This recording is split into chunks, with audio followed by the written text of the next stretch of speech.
ও প্রতিমা।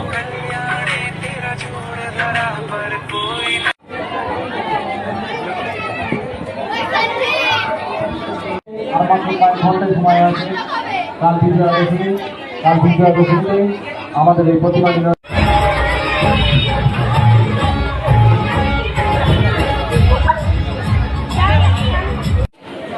Finally আমাদের জগদ্ধাত্রী পুজো, এই sorry Durga পুজো finally বৌদ্ধবাটি দেখা কমপ্লিট। সব তো দেখতে পারিনি, কিছুটা দেখেছি, কিছুটা তোমার সঙ্গে শেয়ার করলাম।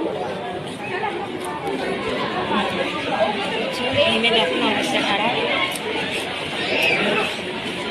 কমপ্লিট। তাদের আওয়াজ বেরোচ্ছে, গলা বসে গেছে।